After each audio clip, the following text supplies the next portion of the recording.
Welcome back to the MHS channel. First, I'm very curious to know where you're watching from and at what time. Feel free to share in the comments below. Also, if you have any feedback or suggestions for how the channel can improve, don't hesitate to leave a comment. I'm Dean, 28. Just got out of a 2-year relationship. My girlfriend moved out a few months ago, so now it's just me in my tiny apartment in Nashville. At first, I thought I was doing fine, but as the days went by, the loneliness just kept getting worse. The quiet walls of my apartment just made everything feel even emptier. I started to realize I wasn't as cut out for being single as I thought. So, to mix things up, I downloaded a dating app. Swiping through profiles and chatting with random people turned into my nightly routine. One day, I stumbled on Kelly's profile. She had a charming smile in her pic, and she looked younger than 30. I messaged her to get to know her, and I was surprised when Kelly replied right away. The way she texted was cool enough to keep me interested, and I thought I might have found someone interesting. We started messaging each other all the time on Snapchat. At first, things were going great, but after a few days, I realized Kelly wasn't really into my stories. She'd often ask about my job, my place, and even the stuff I had at home. I didn't think much of it, figured she was just curious. With the holidays coming up, I thought it was time to meet Kelly in person. I decided to take the lead and invite her to dinner at a spot near downtown. But Kelly had a different idea. She wanted to come over to my place and decorate the Christmas tree together. The idea sounded fun, so I quickly agreed, hoping for a chill night. On the day we were meeting, Kelly showed up right on time. I opened the door and was surprised by how tall she was, pretty much the same height as me, a 6-footer.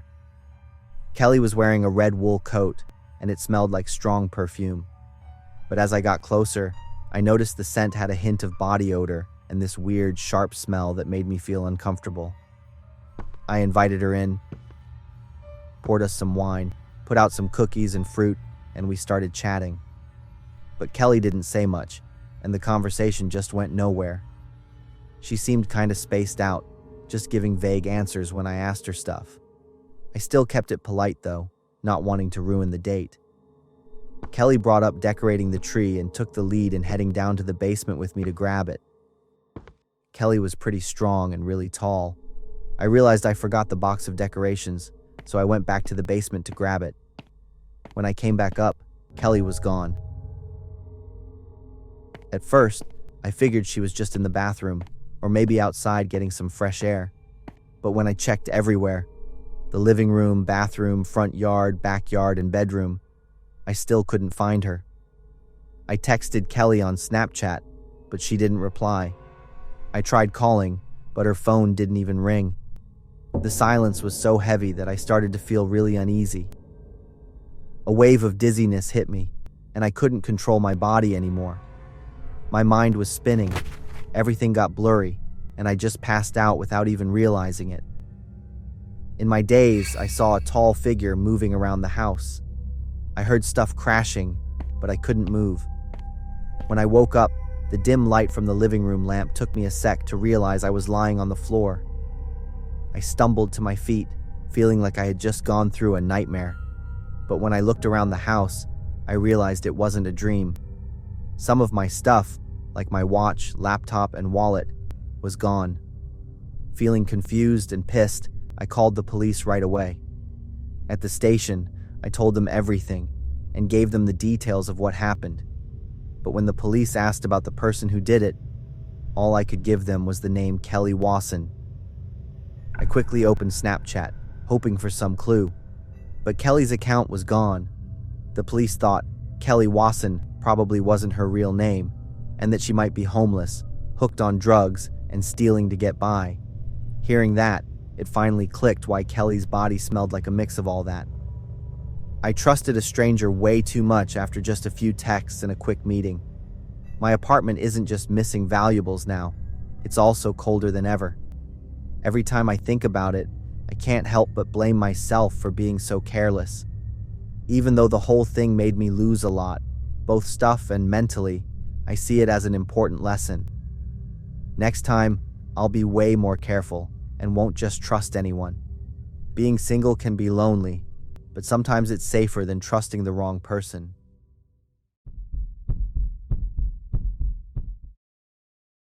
I am in my third year of college.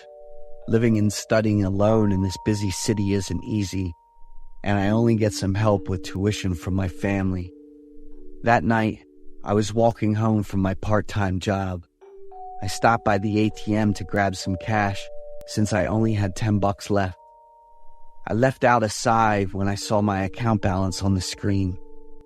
I was about to pay rent and tuition at the same time, a problem I knew all too well and had dealt with before, but it was still tough for me.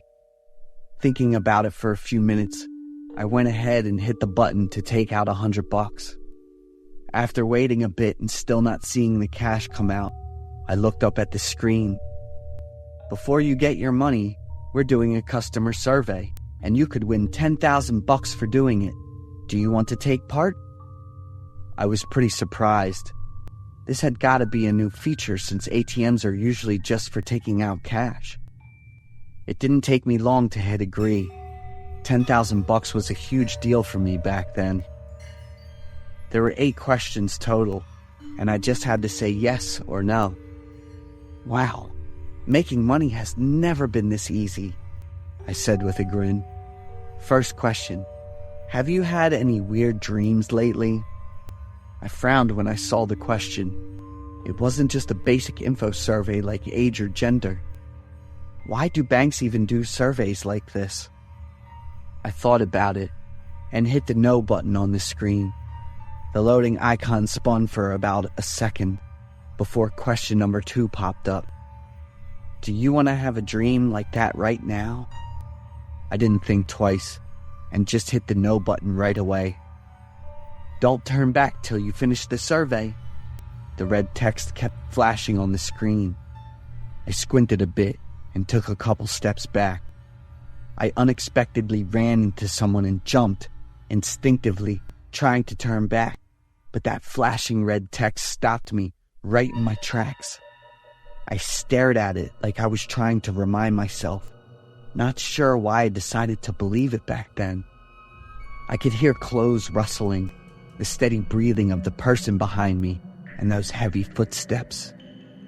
It was the first time someone else was using this ATM at the same time as me.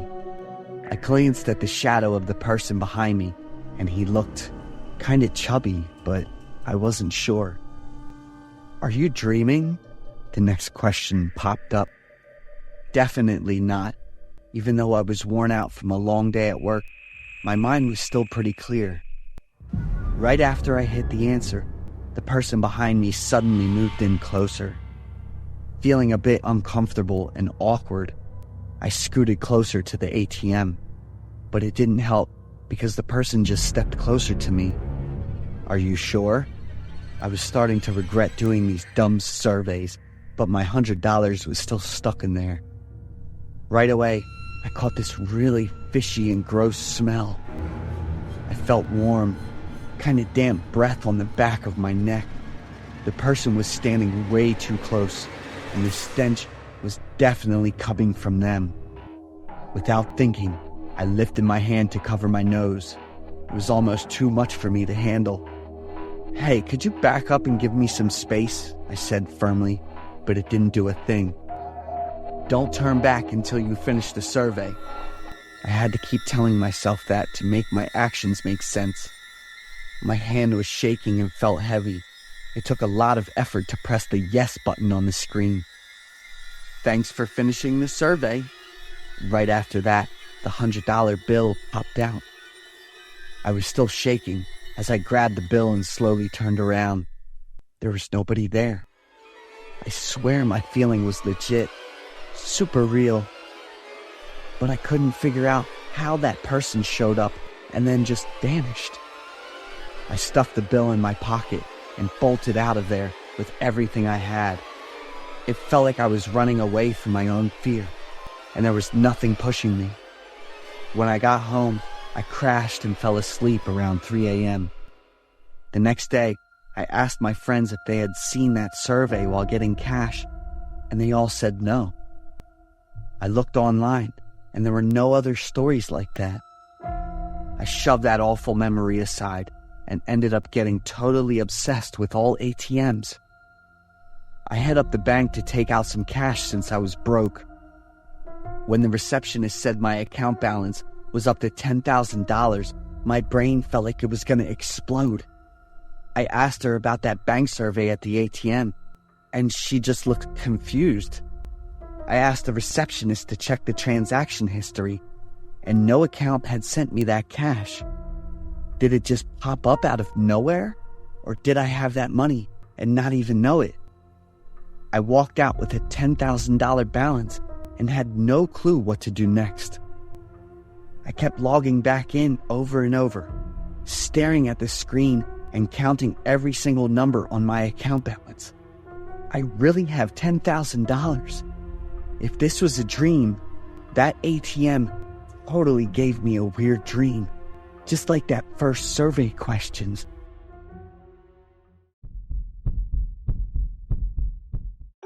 One time I told my wife she didn't have much time left. The reason I've got such wild jokes is partly because my wife. She's got a fun, upbeat, and kind of pervy personality. My mom passed away from a serious illness, and at the funeral, my wife pulled off this crazy stunt using ventriloquism from a course she took. "Help me, let me out." She copied my mom's voice and said it just as they were about to lower the coffin. My dad and I were stunned, and the funeral guests, some freaked out and ran, others straight up fainted from fear. Meanwhile, my wife was laughing and cracking jokes at her mother-in-law's funeral. Last time I got home from work, I hadn't even gotten out of the car before I was yanked into the house. My wife pushed me down on the couch, and with tears in her eyes, she said the lottery ticket we bought at the convenience store yesterday hit the jackpot. I have no idea why I totally believed my wife back then without even questioning it. I agreed to buy her all the brand name stuff she wanted with the cash I'd been hiding for ages. Even crazier, I called my boss and told him I was quitting and gonna buy the company. After I said that, my wife cracked up and nearly spit out all the orange juice she had in her mouth. I was shocked to see that I'd totally been played. I had to totally grovel to my boss, saying I drank way too much that day, which is why I was acting all wild. Honestly, that trick hurt like hell, and I've always thought about getting back at her somehow. A few days later, my wife's health took a nosedive out of nowhere. I could see how worn out she was, dealing with worse and worse stomach pain. She was not the cheerful and lively wife I knew anymore, and I really missed her. I took my wife to the doctor, and they said we'd get the results in 3 to 5 days. Those were some really tough days for my wife and me. I took some time off and spent all my days with my wife, doing all the stuff we'd been planning for ages. Some nights I cried holding her. We were planning to have a baby by the end of the year, but my wife totally saw those worries too. "Chris, I'll be fine, or else I won't leave you hanging." I hugged my wife and cried like a kid without even realizing it. But that was just the start of the door to the first level of hell. 3 days after my wife went to the hospital, I got a call on my phone. It was the doctor. "Hello, Mr. Wilson. I'm calling to update you on your wife's condition. Can you hand the phone to her? I've tried reaching her a few times but couldn't get through." I begged the doctor to talk to me. I couldn't wait any longer and didn't want my wife to hear the results, good or bad, before I did. "You and your wife just keep enjoying your happy family life." So my wife was good, and I was just in tears. At that moment, my wife walked in, saw how I was acting, and got pretty worried and nervous. "That was the doctor, right? Why didn't you call me? Am I fine?" In a split second, it hit me to get back at them by bringing up my wife's life and death. "You don't have much time left. We don't have much time. I'm sorry. Going all out, I cried and hugged my wife, making my face look as painful as I could. But my wife didn't cry. She was totally emotionless. She pushed me away and went to the kitchen, and I kinda zoned out for a sec before following her.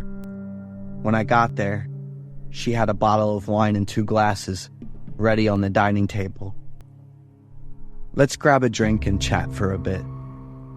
I thought to myself that I had to stick it out in this role of my life until the end, and then I woke up all tied up, standing against the wall.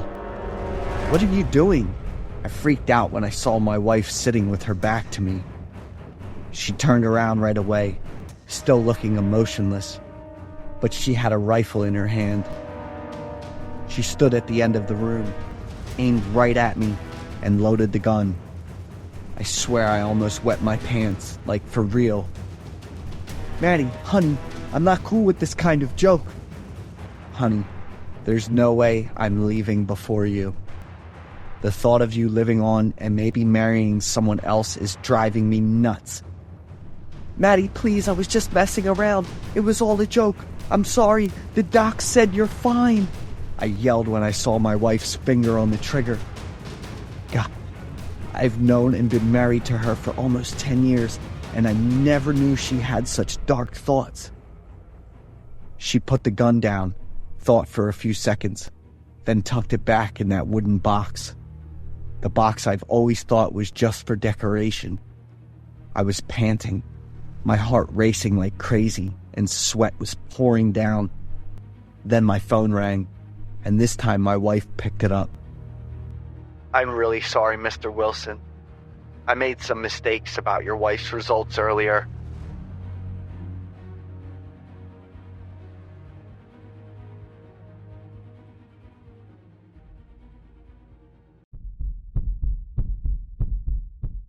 Ryan and I have been close friends ever since I was 7. We used to be neighbors, and we were very mischievous. When Ryan and I were 16, our appearances were truly strange. I had piercings in any spot I could, wore bright neon colors, and had long hair that covered most of my face. Ryan, on the other hand, preferred a rather slick look, having all his hair and eyebrows shaved, and wearing tight-fitting clothes. At the age when many psychological changes occur, we became even more disliked in the eyes of everyone in the neighborhood. Not a single family was unaware of our bad reputation, nor any of them had ever escaped our bizarre pranks. However, we would only take things as far as playful teasing, with no intention of hurting others, or engaging in criminal activities. Let's see what game we'll play today. According to the list, which house should we go to? I discussed with Ryan. The house at the end of the street just had new people move in, Ryan said. Is it that abandoned house? I asked, surprised. Let's go check it out. We were both really excited. The abandoned house at the end of the street was forgotten, but Ryan and I loved it. We even called it our secret base. It was true that someone had moved in because the front door had been replaced, and the surrounding area had been tidied up. Ryan and I approached and knocked on the door after curiously surveying the house. The door slowly opened, and a woman appeared. She had pale skin, sunken eyes, and a completely expressionless face. I guessed she must be in her 60s. Hello, ma'am. We live in this neighborhood too. You just moved in, right? I confidently greeted her. What is it? Her voice was so cold that I shivered, and there was a very unpleasant smell. I was stunned, staring at her face until Ryan nudged my arm gently. We have a small gift to welcome you, I said, presenting a small box. The woman stared at it for a moment before taking it, and the unpleasant smell returned as she said thank you. Ryan tugged at my shirt, and we quickly left. We peeked outside the gate to watch the woman's reaction to the gift we had given her. She opened the box, and a toad jumped out, but contrary to our expectations, she remained completely calm. What? Is this the first time we failed? Ryan exclaimed, surprised. Did you smell that really awful odor earlier? I asked Ryan, who looked at me puzzled. Ryan and I turned our gaze back to the woman. Both of us froze as we watched her stuff the creature into her mouth and chew ravenously. Elton, did you see that? Ryan's voice trembled. I didn't answer. We could both clearly see the frog's hind legs still swaying in rhythm with her chewing. I pulled Ryan away, both of us silent with our own thoughts. Eventually, we agreed to keep observing that woman. The next day, after school, we watched her again, but from a different angle. It seemed like she lived alone. After a while without seeing her, we were about to leave when we heard a noise. The woman had returned. It turned out she hadn't been home all this time. She was carrying a large sack, but she was surprisingly agile, which is unusual for someone as old as her. Whatever was inside the sack seemed to be moving. However, it didn't seem to interfere with the way she swiftly dazzled between places. Neither of us would be able to move it, Elton, Ryan whispered. I've told you before, she's all but normal, I muttered. But the surprises just didn't stop there. The woman went toward the backyard of the house, pulling out a healthy, living chicken from the bag. Ryan and I both understood that the bag was filled with chickens, and there must be dozens of them inside. The chicken struggled violently, flapping its wings wildly, its beak screaming in fear. The woman, without a moment's hesitation, gripped the chicken tightly with both hands, and suddenly bit down deeply into its neck. The sound of flesh being torn apart rang out. Hot red blood splashed out, flowing down her face and hands. The woman's mouth was full of blood, red patches of raw flesh between her teeth. She chewed voraciously, the wet crunching sound echoing in the still air. The chicken was still alive, writhing in pain, its eyes wide with panic as life slowly drained from its body. Ryan's lips trembled slightly. He seemed desperate to say something, but couldn't get the words out. I swallowed hard. My tongue stuck to the roof of my mouth, my hands gripping Ryan's so tightly that my knuckles turned white. Cold sweat rolled down my forehead, each drop falling onto my face, merging with the thick, suffocating atmosphere of fear. We wanted to look away, but we couldn't. Our eyes were glued to the scene of the crazed woman, ravenously gnawing at the chunks of the chicken, while our bodies trembled, on the verge of collapsing under the weight of the horror overwhelming us. Ryan's backpack dropped to the ground, cutting through the eerie atmosphere like a knife. The woman turned towards us, her gaze like a jolt to the brain, snapping us back to reality. Ryan and I ran without pausing to grab our backpacks, our hands tightly clasped together. When we got to Ryan's house, his parents saw our frantic state and thought we had just gotten into trouble again.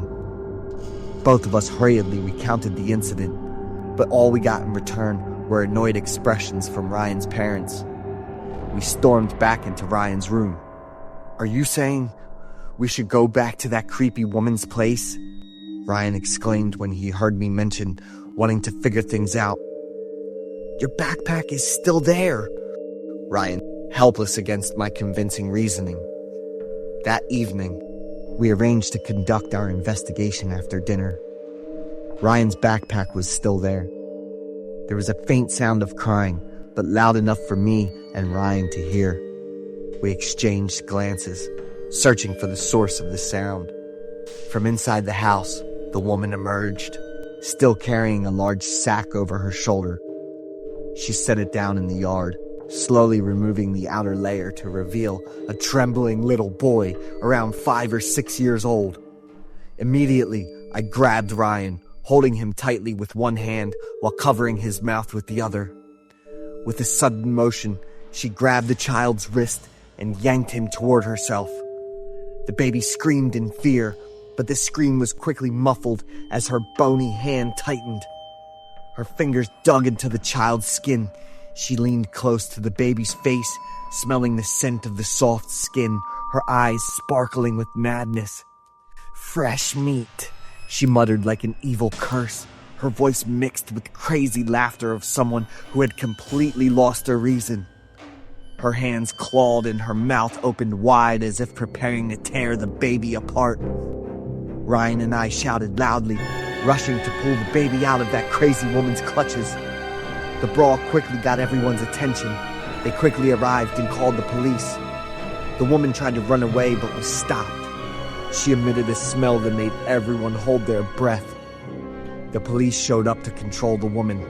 Inside her house, countless pieces of bones, meat, and other animals were found trapped and rotting. She was taken to a mental hospital after the police and doctors concluded that she had a mental illness due to living in isolation for a long time. No information or identification documents of hers were found. After only 2 weeks, she escaped from the hospital and disappeared. Although the police's conclusion was due to illness and circumstances, I thought that woman was like the reincarnation of Satan.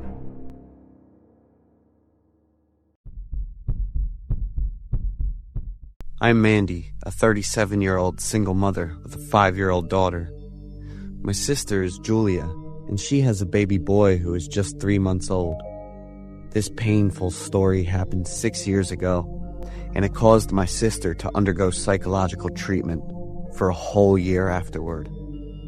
In the winter of 2018, on a Thursday, I received a call from my sister, inviting me to dinner and then to do some shopping for Carrie, her son. The itinerary for that evening was as follows. I picked up Julia. We were going to pick up Carrie. Then we stopped by the laundromat because I had a few items to pick up, went to dinner, and finally went shopping. I drove with my daughter to pick up Julia at her office, and then we headed to pick up Carrie. This time, we weren't picking up Carrie from the babysitter's house. She arranged for us to meet at a McDonald's on the street, where she was having dinner with her boyfriend. I stayed in the car while Julia went inside the restaurant to pick up her son. They chatted for a while, quite happily, and the babysitter even leaned down to blow a kiss and say goodbye to the little boy. We left after about 10 minutes at McDonald's and continued on to the laundromat. My daughter was very excited to meet her little brother. She immediately rushed to the portable crib where Carrie was. "Be gentle, sweetheart. Your little brother is fast asleep," I warned my daughter.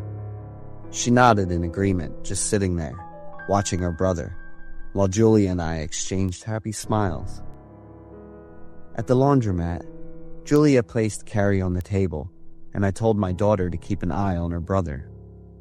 About 10 minutes later, my daughter suddenly burst into tears.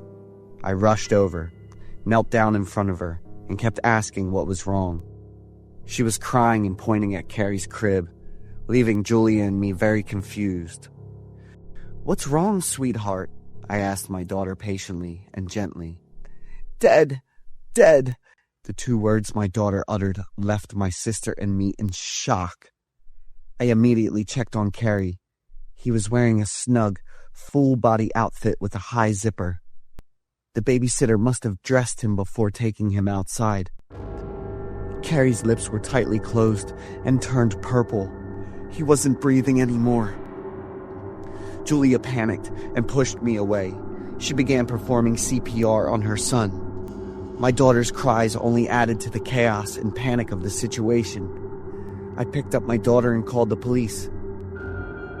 "We're at the laundromat at 923 on 3rd Street or Merrill Street. I'm not sure. Please come here immediately. My nephew has stopped breathing." As soon as she heard me calling the police, Julia started crying while she continued to perform CPR on Carrie. Panicked, in pain, scared, desperate, mixed with a glimmer of hope. That's everything Julia had to endure all at once. I understood that feeling of a mother. Julia's crying grew louder, and her hand movements slowed, and she eventually collapsed. I set my daughter down and rushed to continue the CPR on Carrie. At that moment, I felt like I couldn't be strong anymore. The little boy's body was cold. About 10 minutes later, The police and the ambulance arrived at the same time. According to the autopsy, Carrie suffered a severe head injury from a blunt object, and his pelvis was fractured and dislocated. It's horrifying for a child just 3 months old to have to endure such pain. The first person the police would definitely interrogate was Carrie's babysitter. Her name is Tabby, a 28-year-old babysitter who is 5 months pregnant. That unusual woman pretended to cry for Carrie when she was being interrogated by the police. She kept crying and then laughing, claiming that she had no idea Carrie had passed away. The surveillance footage from the McDonald's showed Tabby and her boyfriend having dinner, and she carried Carrie's crib with an incredibly indifferent attitude. But in reality, the little boy had already passed away. What she was carrying was just a cold corpse. Tabby had a history of child abuse and neglect, and Julia was filled with regret and deep sorrow for not having researched properly before entrusting her son to a villain. This story is based on a true event that occurred on the evening of October 18th, 2018 in Wausau, Wisconsin, USA. A mother discovered that her 2-month-old son had passed away shortly after picking him up from the babysitter. The case was quickly clarified because the babysitter was the prime suspect and the perpetrator. She displayed a very unstable mental state, showing irresponsibility and a cold-blooded attitude toward a small, innocent life. This story serves as a lesson for young mothers about the importance of being careful and thorough in choosing a safe child care location. I lost my job and life got pretty tough and flipped upside down. By 29, I should have a steady job instead of sitting around at home, eating fast food to get by, watching all kinds of TV shows and whining about life. All that went on for almost a month, and I looked pretty pathetic. The last bit of luck I had was my girlfriend, Karen. I suggested moving in with Karen. Karen thought it over and finally nodded, agreeing. She pushed me to cheer up and get started on a new job. When I moved in, Karen was chill about it. The place wasn't too big or modern, but it was perfect for the two of us and her little dog. The only thing Karen seriously told me was, definitely don't go down to the basement, like ever. I was a bit confused but agreed quickly. After all, it was her place. The basement was the spot I hated most in any house. But can I ask you something about what's down there? Kinda hesitated. A garden, Karen shot back quick and sure of herself. Oh, that's awesome. I said it out loud, but honestly, I was thinking something totally different. A garden in the basement? Maybe Karen was growing plants for some side hustle or something. That made total sense. She definitely needed more than what she was making as a teacher. The furniture in Karen's place wasn't cheap either. She must have really cared about her lifestyle. But making extra cash from growing plants didn't really sound doable, especially in the basement. Come on, Bill. If you were so good at thinking things through and doing the math, you wouldn't be wasting your time like this. I shook off those crazy thoughts and just focused on what was real. The next few days were pretty chill and normal for us. The only thing was, my girlfriend was totally obsessed with watering the plants, and she did it like clockwork at 9 p.m. One time while we were chatting, Karen jumped up like a spring, all panicked, and yelled, "What time is it? I totally forgot about my plants." Karen, plants don't need that much water. I was kinda annoyed by how extra she was. But my plants do. She shot me a look, stressed each word, and then walked off. I waited for Karen in the living room. She always spent about an hour in the garden. I was curious about how big the garden actually was. I quickly apologized when I saw Karen coming up. She was all happy again, and we made up. The next morning, I got the electricity bill from the power company, and Karen wasn't home at the time. I didn't rush to open the bill. I figured I'd pay it, but I also wanted to chip in a bit for my girlfriend. Just then, Karen came home and asked, "Is that the electricity bill?" "Yeah, Karen, I'll pay the bill," I said while she was opening it to check it out. $600? Karen happily nodded and mumbled to herself. "What?" I gasped in shock. $600? I repeated and grabbed the bill from Karen's hand. "Not too bad, less than last month." Karen was pretty happy and nodded. I was shocked. Less than last month? That garden down there is using up that much electricity? So I just decided to stay quiet. $600 was way too much for an unemployed guy like me. One day, Karen went on a school field trip, and that's when I learned everything. That day, her dog went missing, and I was worried about finding it.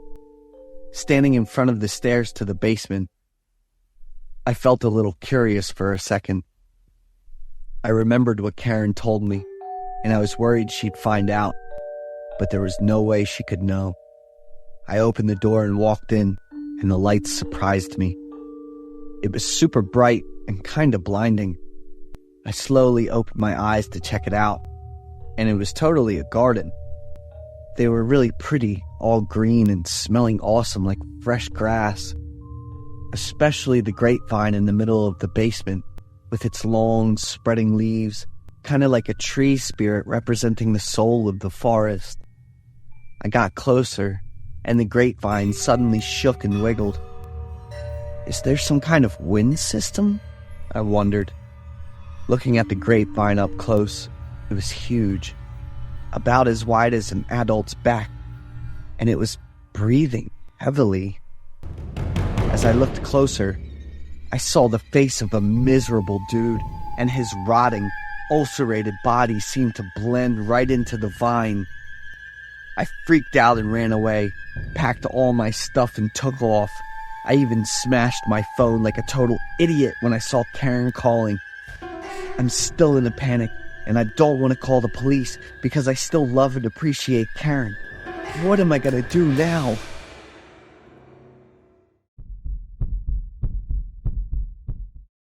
Colleen, my girlfriend, had an accident when her car collided with two other vehicles and passed away just minutes later. We've been together for 5 years. I had plans to propose to her just 3 months into our relationship. Colleen, on the other hand, did not have a relaxed view on the topic of marriage. I loved her more than anything, so I went along with Colleen's decision. But I still held on to the hope of changing her mind. Now that's no longer possible. The day I received the tragic news, I felt as if a part of my soul had left with Colleen. I cried, feeling overwhelmed and devastated, constantly missing her. Every day without fail, I would send a good morning message to the one I loved. "Good morning, my love. Wishing you a wonderful day. Have a cheerful morning. I love you." No matter what happened, I would always text Colleen first to share it. "The project I told you about has succeeded beyond my expectations. I wish you could witness it, Colleen." I have Colleen's personal account password and frequently access it. It gives me the feeling that she's still there, that she can read everything I send. It's just that Colleen doesn't reply to me anymore. I also shared Colleen's social media account with her mother, Aunt Emma. I understand the pain Aunt Emma feels when her only child is taken away so suddenly. 13 months after Colleen left, she sent me her first message. "Hello." I felt shocked when I read that message, but a few seconds later, a sense of joy and hope washed over me. It was ridiculous, but I briefly thought that Colleen might still be alive. But then I convinced myself it was Aunt Emma. That was the only logical explanation, or so I thought. A few days later, Aunt Emma confirmed that she was not the one who had messaged me from Colleen's account. What if it was one of her friends? I suggested, another theory, which also seemed quite convincing. Colleen knew a lot of people, and it could have been a prank from one of her tech-savvy friends. Hello? Hello? That was the phrase Colleen used to text me the most, until I finally ran out of patience and replied, "This is really crazy. How can you enjoy it?" Not only that, Colleen's account started tagging me in posts. This was really exhausting for me. It was both Colleen and not her at the same time. I witnessed my girlfriend's body being brought home from the accident, endured the days of mourning, and my heart shattered as her coffin was lowered. But now, she's messaging me. There were times when I was truly convinced it was Colleen, because the words she used matched exactly what we had planned together. And the most horrifying, insane thing happened. I received a photo of myself taken from the window while I was sitting at my computer desk. It was sent from Colleen. I felt a wave of nausea and struggled to breathe. What the hell is happening? I shared this story on Reddit, hoping to find some connection or support because I felt so lost. The story above is based on a true event. A user named Nathan, with the Reddit handle NateSW, shared the story of his girlfriend of 5 years. Nathan's story garnered significant attention, and many people offered various theories to explain the strange events he described. One theory suggested that it might be the girlfriend's mother, who, out of grief and longing for her daughter, sent those messages to Nathan in an attempt to comfort him. Others speculated that Nathan might have been sending the messages to himself, either consciously or unconsciously, as a way to cope with his loss. It's possible that he was so consumed by grief and loss that his actions sometimes lacked clarity. Absolutely, regardless of the theories, it's the ones left behind who bear the deepest pain and longing. Their grief is a heavy burden that doesn't easily fade. Indeed, memories can bring joy, but also evoke difficult-to-forget pain. They are like a part of life, both beautiful and full of challenges. Beautiful memories can kill the soul if we don't find a way to break free and seek out new, joyful experiences. I'm Francis, 28. I have a girlfriend who's 26. We live and work in Houston, and we've been together for almost 3 years. After wrapping up a big project that took 6 months, I planned a 7-day vacation for my girlfriend. I picked Chicago as our destination since it's where my girlfriend was born and grew up until she was 10. She remembers a lot from when she was little and shares those memories with me often.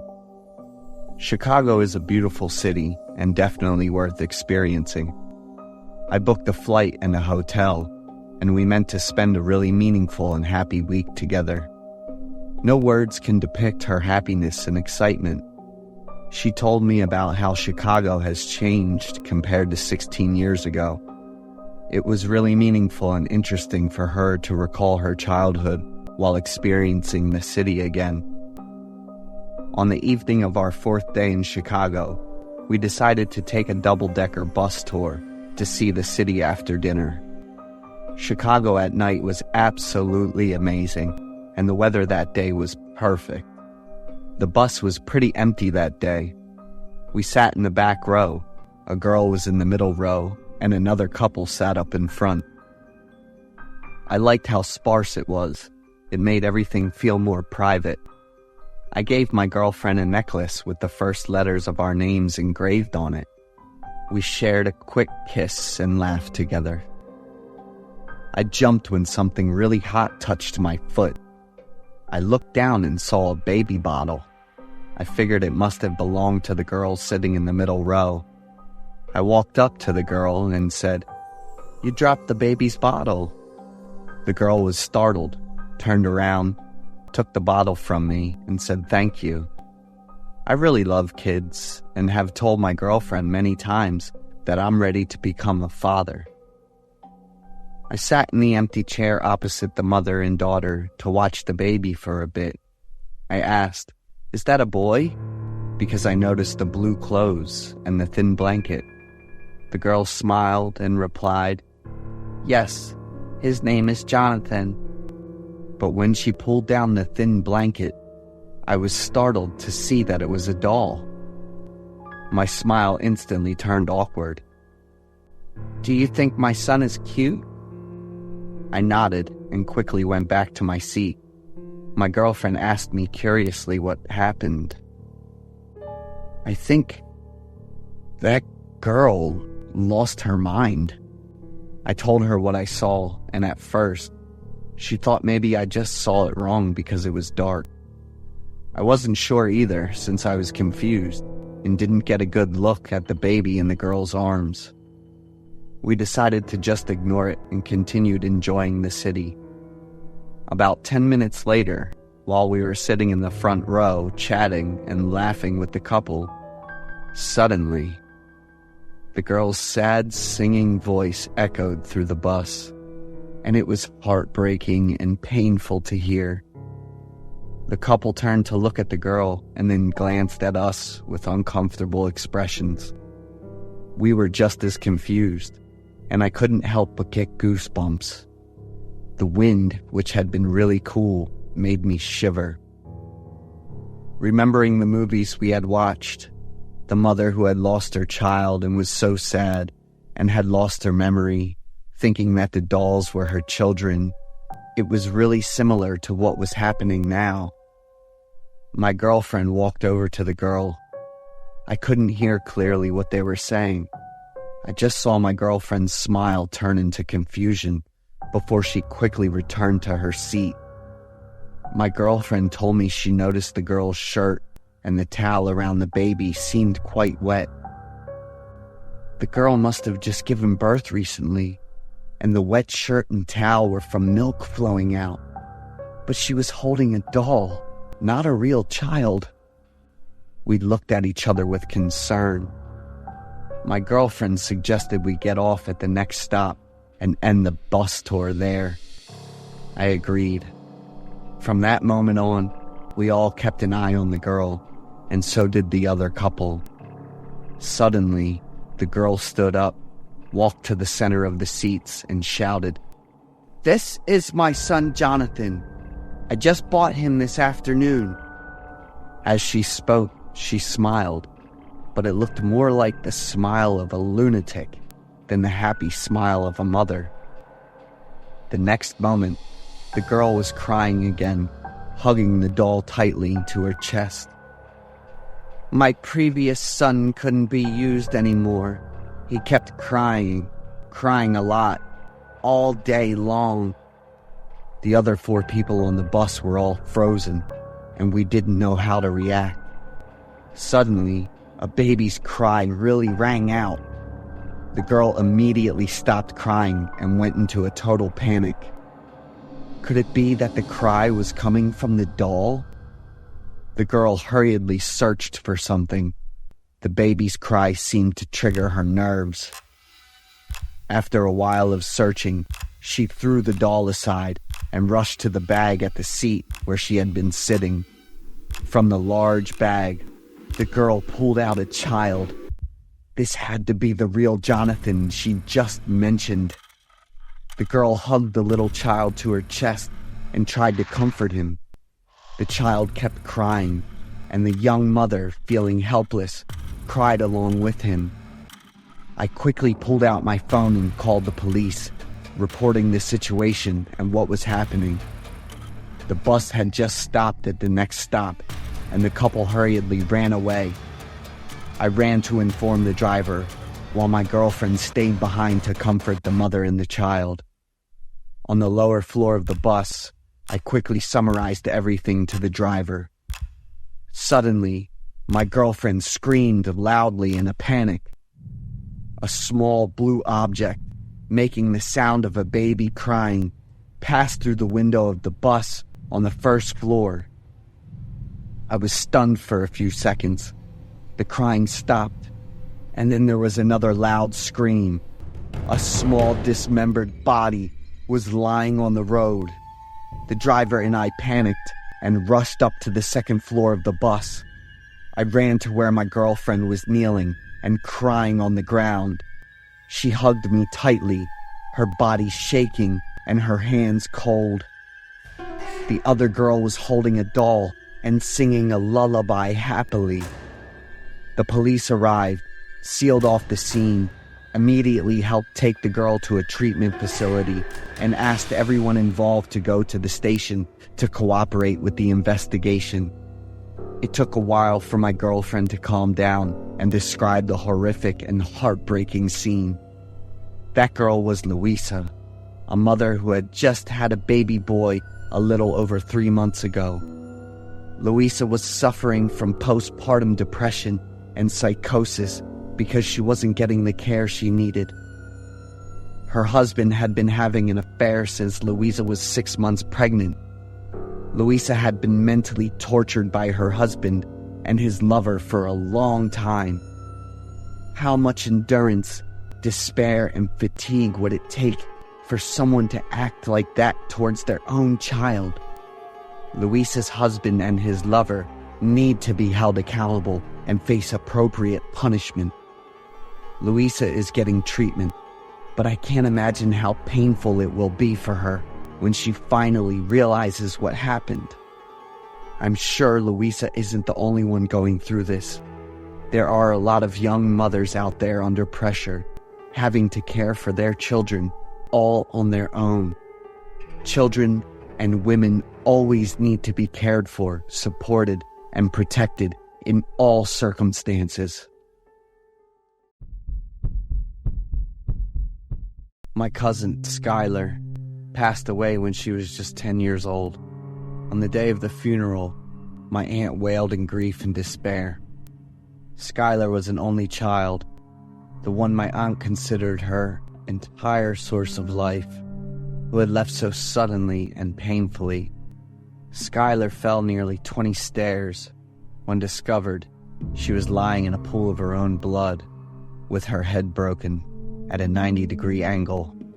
The sweet, innocent little girl with that warm, radiant smile was taken by God too soon. But how can one judge the work of the Almighty? Those were the words my uncle, Skylar's father, spoke at his daughter's funeral. He was shockingly calm, or perhaps that was the limit of suffering a strong man had to endure. The casket was open so that those who knew and loved Skylar in life could come and see her one last time. I supported my aunt as we took slow, heavy steps toward her daughter's side. I had taken care of Skylar since she was very little.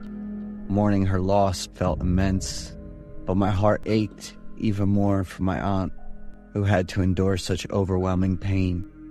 Standing there looking at my cousin's lovely face, suddenly, her eyes shot wide open for a moment. I flinched, stumbled back, and fell to the ground. Looking around, the faces of anguish and the sounds of weeping made my head spin. A strong grip from a sturdy hand helped me to my feet. It was my uncle. He looked at me, still with that calm gaze, and said, "This will be our secret." I don't understand what he's saying, what is going on. I started to feel suspicious, paying more attention to him, and having thoughts that gave me chills multiple times. "Sheila," my aunt called me, extending her weak arm. She needed me because she could no longer stand on her own. I quickly grabbed my aunt's hand, trying to finish the funeral. 2 days after Skylar's funeral, my aunt asked me to come to the house to help her clean up Skylar's belongings, and of course, I agreed. My aunt was still tired and resting in her room, so I didn't disturb her. Stepping into Skylar's room, I stood still, silently observing everything around for a few minutes before starting to clean up. I was quite curious why everything was so messy, when Skylar had always been pretty tidy. When I got to Skylar's desk, I sat down to look at her drawings. The first was a drawing of a close-knit family of 3, and it was easy to guess that Skylar was drawing her own family. But the expressions of the parents in the drawing were not very cheerful. Next was another family drawing, but the father and mother were arguing very intensely, while the daughter sat curled up in a corner, crying in fear. The final drawing depicted a girl who had fallen down the stairs, her neck twisted to one side. The mother knelt beside her daughter, crying, while the father stood on the highest step of the staircase, looking down with an expressionless gaze. "This will be our secret, okay?" The voice of the uncle startled me, causing me to jump up. I pressed myself against the wall to keep my distance from the cruel person in front of me. "Why did you do that?" I looked at my uncle with an angry gaze, but my body was trembling uncontrollably. He didn't answer, lowering his head and clenching his fists tightly. I immediately ran away, before becoming the next victim. Driving home, I cried a lot, feeling angry, scared, and desperate. Stopping the car in front of the house, I suddenly remembered that my aunt was still in the house of the evil one. I immediately called the police while turning the car back to my aunt's house. My aunt's terrified screams echoed, as I hadn't even got out of the car yet. Grabbing the pepper spray, I rushed into the house. The scene in front of me left me and the police officers who arrived shortly after in shock. My aunt was kneeling on the floor, right next to the staircase, her body soaked in red liquid, holding tightly onto a red knife instead of the original gray one. My aunt was screaming wildly along with terrifying curses. Next to my aunt was my uncle, lying motionless, his neck bent at a 90-degree angle, with countless stab wounds on his body. He's no different from his terrible and brutal father. Every time I see it, I will be reminded of him and go insane. Now it's over. The two of them will be together forever. My aunt burst into laughter at the trial, then hugged her daughter's ashes and fainted. A family that seemed perfect was shattered by a violent, unfaithful, and selfish husband, leading to an unerasable hatred in the wife's heart. Every year, I visit my aunt in prison and visit the graves of my uncle and Skylar on important occasions. Even now, I still can't enter into a marriage, despite being 36 years old.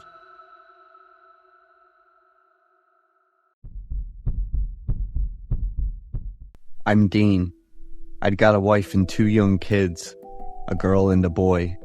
We all lived happily in the peaceful, beautiful town of Tyringham, Massachusetts.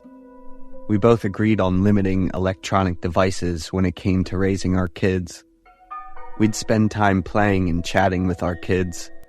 My favorite family game when we had free time was hide and seek. Looking for someone in a familiar space is exciting. It's also a bit thrilling and unpredictable. Usually we hid, and then the kids did the searching. I usually picked spots where I was pretty visible, like sticking out my arms or feet to give the kids a hint. Once they found me, I joined the kids in searching for my wife. Unlike me, Iris picked the most unexpected hiding spots. In the same space, she hid in the most unexpected places, under the sofa, in the kitchen cabinet, you name it. Every time we found her, the kids burst into laughter, and it made us really happy. But eventually, the game started to get a bit boring.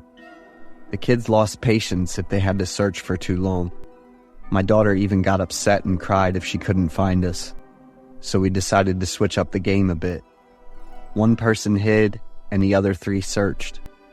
I definitely knew where Iris is hiding, but I wouldn't give it away right away. "I think I saw Mom hiding behind the kitchen cabinet," I told the kids, all excited.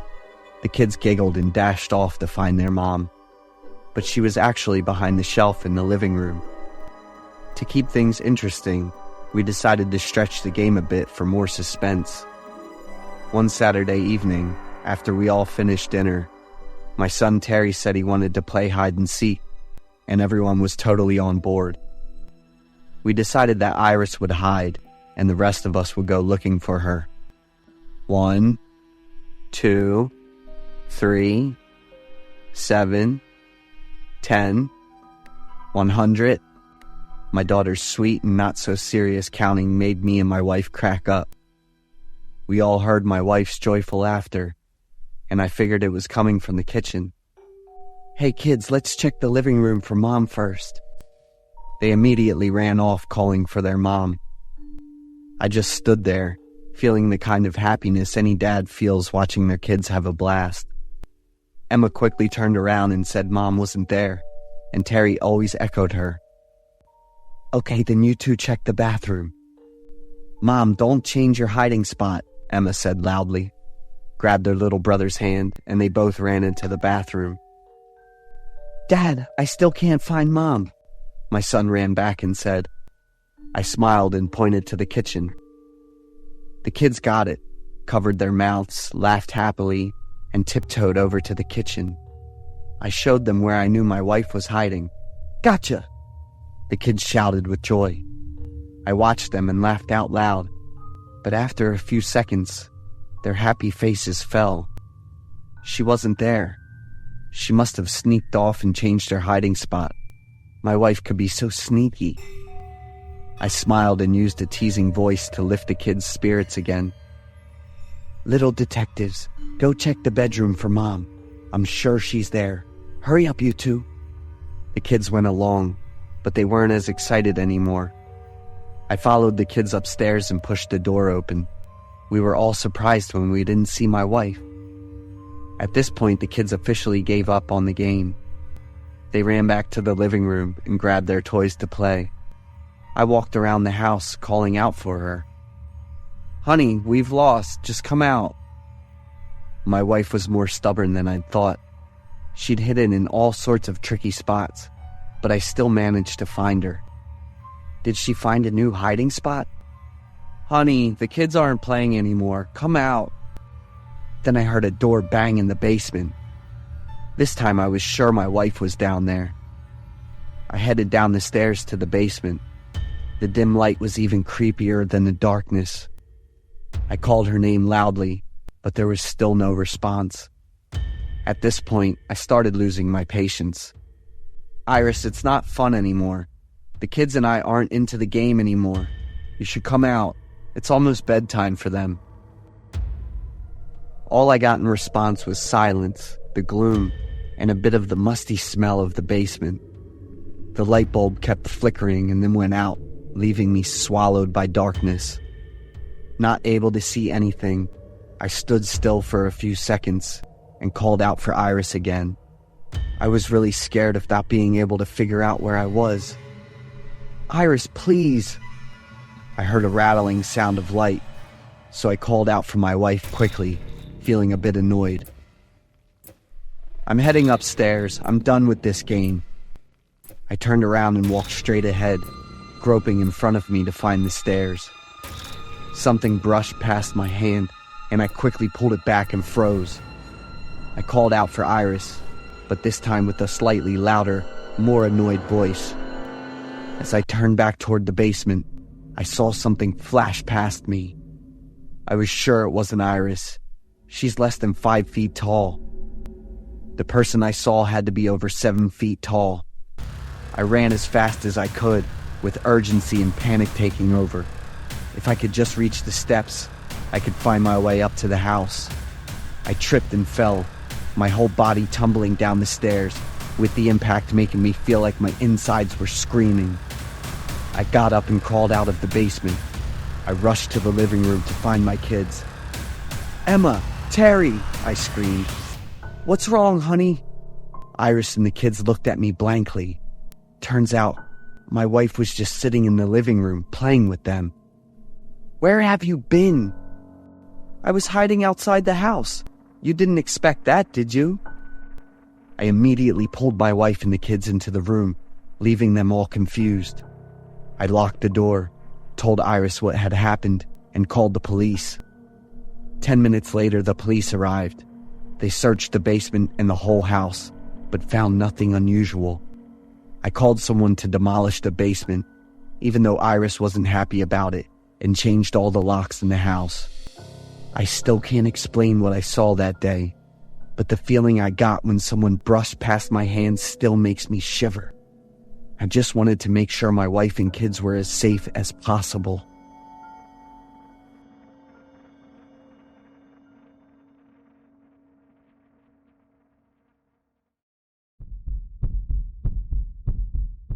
Mommy, can a child live in a trash can? That was an innocent question from my son, but it haunted me ever since I learned the story of a monstrous mother. I am a single mother living with my 5-year-old son in a small neighborhood. Everyone here is very friendly, except for the house right next to mine. I found out that the owner of that house is also a single mother named Hebe, with 5 young children, 4 daughters and a youngest son, who is the same age as my son. She was described by the neighbors as someone with a selfish lifestyle. I met her a few times, but my greetings were ignored and met with a very cold attitude. Several times, loud arguments could be heard coming from Hebe's house at night between her and another man. I guessed that he was the father of one of her 5 children, as they did not resemble each other. One day, I was busy preparing dinner in the kitchen and left my son to play alone in the living room. A moment later, the boy ran over and hugged my leg, saying, "Mommy." I replied to my son while still focusing on cooking, "What's wrong, sweetheart?" "Mom, can a child live in a trash can?" My son's innocent question made me laugh. If there are a lot of ugly bacteria, why would you want to live in there? I don't want to, but the boy next door does. Then you should advise your friend not to do that. I brushed off my son's question and quickly finished making dinner.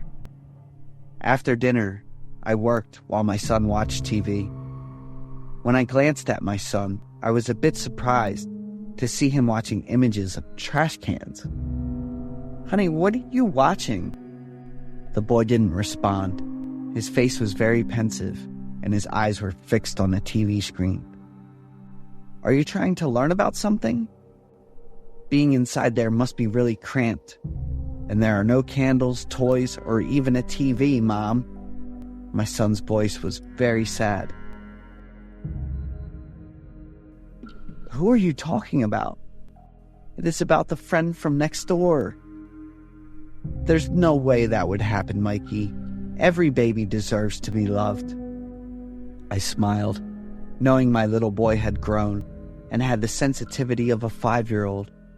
I took my son to his room, kissed him goodnight, and then returned to my own room. I didn't go to sleep right away. I finished up some work first. About 10 minutes later, my son cried out loudly in a panic. I didn't have time to react before the boy opened the door, ran to me, and hugged me tightly while crying a lot. "Mom, please save him. He'll be hungry in the trash can." I look at my son in shock. I didn't rush to ask my son questions. Instead, I comforted him first. Once my son calmed down, he recounted everything that had happened. From losing his ball in the neighbor's backyard, he had planned to run in quickly and come back since no one was around. "I picked up a plastic bottle in the yard and threw it in the trash can, just as you told me. I saw him in the trash can." Hearing my son's story left me in shock and made me shudder. I immediately called the police because I was sure my son wasn't lying. From the information I gathered, the police had to visit Hebe's house 3 times before uncovering the horrifying truth. She denied having a son, constantly crying and pretending to be pitiful. In the shed in Hebe's backyard, the police found a trash can containing the body of her youngest son. Hebe took advantage of her sad circumstances to register for government assistance using her son's information. Hebe's children were very unfortunate as they received no care or attention from their own mother.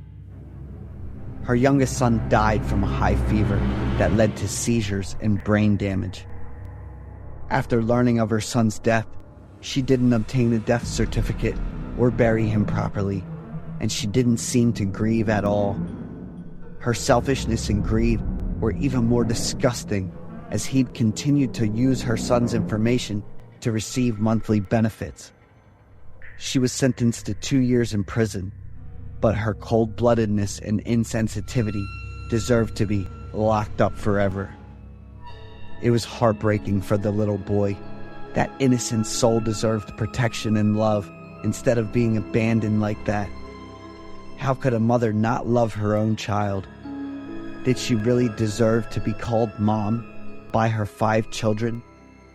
This story is based on a true event that occurred in Rock Island, Illinois on July 25th, 2023. The police received the tip-off from a neighbor who claimed that the woman next door was hiding the long-dead body of her son in her home. It took a long time for the police to uncover the truth about a selfish, irresponsible mother and her unfortunate little boy.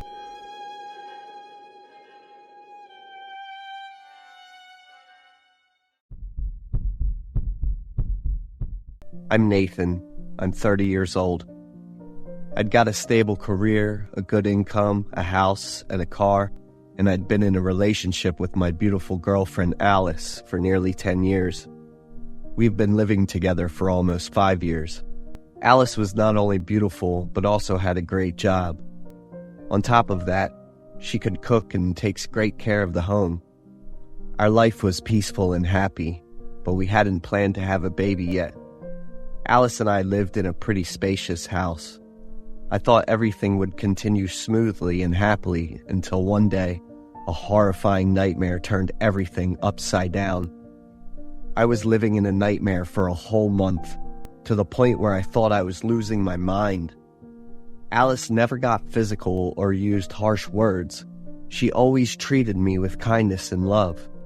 But I felt scared of the very face I had been looking at for the past 10 years.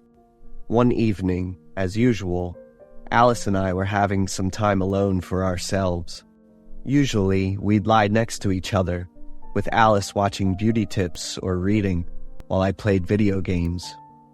Whenever something came up, we'd talk it over or share our thoughts. Since we both work from home, there aren't any office stories or coworkers to talk about. That night was no different. Before bed, Alice and I had a little chat, wished each other good night, and I was the one to turn off the lights. Alice turned away from me, getting ready to settle into a comfortable sleeping position. I turned off the light with one hand while holding my phone with the other. "Bastard!" The whispering made me jump and look back at Alice. "What did you say?" Alice turned to look at me, looking confused. I was still silent, you know it. I must have misheard the sound from my phone. I apologized for bothering Alice, turned off the light and my phone, and then cuddled with her to go to sleep. I don't know how long after, but I fell into a daze because of the whispering. "You're a jerk. I curse you." When I fully woke up, the whispering was gone. I looked over at Alice, and she was still facing away from me. I didn't want to wake her up and wasn't sure if the whispering had been real or just a dream. I tried to go back to sleep. In the morning, I asked Alice if she had heard any whispering like I did. "I slept really well. You must have had a nightmare." "Oh, poor Nathan. I'll make your favorite pancakes for breakfast." Alice placed her hand gently on my cheek. Her tenderness and affection have always been the same since we first started dating. After breakfast, we started working at 9:30. Since both of our jobs were online, we'd redesigned our living space to fit our needs. We each had our own separate office rooms right next to the living room. I finished my work at noon, while Alice didn't have a fixed end time, usually wrapping up between 1 and 1:30 p.m. I lay on the sofa in the living room, picked a horror show, and waited for Alice. After finishing the first episode and starting the second one of the show, I was suddenly startled by the sound of whispering. I couldn't make out what was being said, but it sounded like a deep, hoarse voice, probably a man's. The whispering was coming from Alice's office. I called out loudly from the sofa towards her. "Hey babe, is everything okay?" Alice didn't respond, and the whispering continued. I got up and walked closer. Alice was still focused on her laptop screen. "Bastard." That same phrase again, but that time it was repeated over and over in a really irritating way. I knocked on the door, and Alice looked surprised since she was so focused on her work. "Are you on the phone with someone?" "No, I'm working on a report." I stood there stunned, recounting what I had just heard. Alice looked confused and insisted that she was completely focused on her work. She quickly brushed off my story and suggested we go out for lunch. I tried to stay calm and went out for lunch with Alice. Then we got back to work in the afternoon. But I couldn't shake off the thought of that whispering, and I was certain it was coming from Alice's office. The obsession and nagging feeling had been lasting for a whole week. I kept hearing that cursing and whispering in both the bedroom and Alice's office. I talked to my girlfriend about it many times, but she insisted she didn't hear any sounds at all. Even though I was always tired, complaining, and frustrated, Alice acted like nothing was happening. I even thought about seeing a therapist, but my busy work schedule hadn't allowed me to take a break. I had a 5-day business trip to New York. Alice was pretty reluctant to say goodbye, as we rarely spend so many days apart. As soon as I landed in New York, my phone rang. I thought it was Alice calling, but it was an unknown number. "I curse you, bastard!" I shouted in the middle of the airport, threatening to call the police if they kept bothering my life. But the caller had hung up without me even realizing it. My anger made a bad impression on my business partners, and I forgot whether the voice was male or female. During my trip, I got a few more calls from unknown numbers, and I just blocked them all. I carefully recorded the date and time of all the calls and sent them to the police for investigation. Luckily, my work went smoothly. I bought a lot of gifts to bring back for Alice. I got home from my flight around midnight. I quietly came inside, planning to surprise Alice. While I was putting my things away in the living room, "Bastard!" I was startled, looking around, unable to pinpoint where the whispering was coming from. It was so persistent that it made my eardrums ache. I ran into the bedroom to find Alice and jumped when I saw her sitting on the bed. I felt a sharp pain in my chest and a strong constriction in my bronchial tubes. Alice was sitting up straight with a wide smile, but her eyes were filled with anger as she looked at me. "You jerk! How dare you betray me!" I tensed up, shouting Alice's name with all my might and desperately begging her to forgive me. I had actually done something wrong to Alice. At the class reunion, I got drunk and ended up kissing Lucy, who was also my ex from college. But I was completely passive in that kiss, and it lasted no more than 3 seconds. I knelt in front of Alice, tearfully explaining everything. After hearing my confession, Alice stood up. She stared at me with a cold, piercing look and a smirk on her face. So the entire whispering was Alice's doing. She knew about what happened and wanted to mentally torment me. I stayed up all night in the living room. I don't think what I did was serious enough to put up with all this. I never thought I'd betray Alice because I knew she's very possessive. I moved out a few days ago and told Alice that we both needed some time to rethink everything. There were no messages or calls between us. I don't know if we're still together or how to face Alice. Could it really be that my 10-year relationship is ending like this?